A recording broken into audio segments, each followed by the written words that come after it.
Hey guys, and welcome to another episode of Overland Garage. And if you're watching this, I got a lot of Jeep problems, but I'm going to walk you through what we did and tell you what we're going to do. So thank you for tuning in, and this is Overland Garage.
So first off, we're going to talk about the problem. So the Jeep started misfiring, had some sort of weird hesitation thing going on. And I figured, well, it's got higher mileage. It's never had the plugs done that I know of. So why not? Let's do that. And well, let's just say that's not the problem. And you know, this, not the problem. This, not the problem.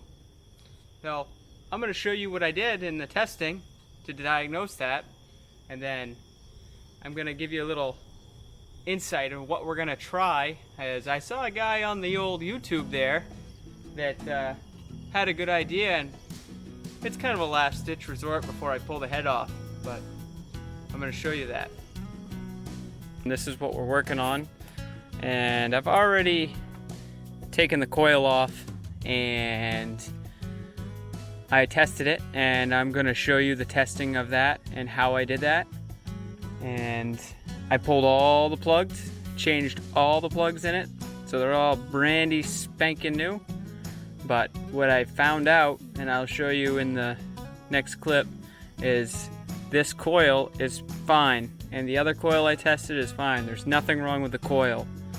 And what I suspect is the problem is because cylinder 6 back here is misfiring, and I have a feeling that, from what the research I've done, that this valve is sticking, and it's a common Jeep problem. Now, I haven't pulled the valve cover yet, but I haven't actually pulled the valve cover yet, but I'm pretty sure it's that valve back there is sticking. And this is common. They build up with sludge and they start to not compress all the way.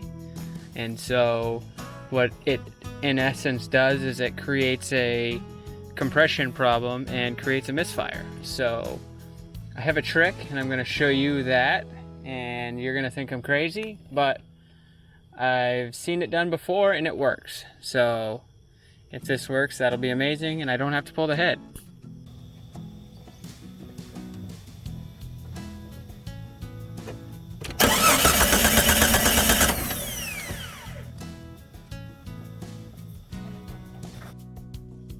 So, this is my trick, and I heard about this on another YouTube video, so we're going to try to put a little bit of this in the old oil and the gas, and we're going to run it for a while and see what it does. And I've heard that this will work, so hey, this is 24 bucks for this whole bottle, and if it works, it's well worth it. So here we go. And they say use about 20% of this to the mixture of the oil, but you know, we're just gonna do this and pour it everywhere. And that's probably too much, but who cares?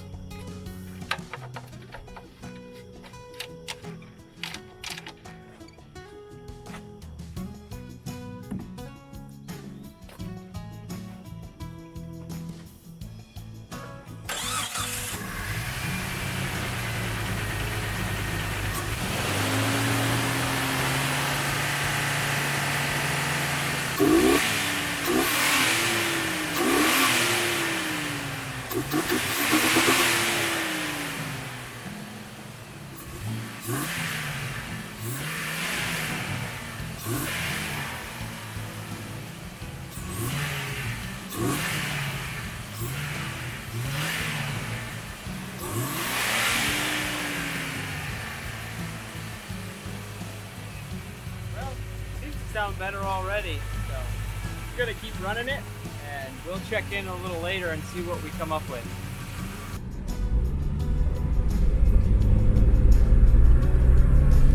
Yeah, she's still missing a little, but I'm gonna take her for about 20-minute drive or so and see if it comes out of it.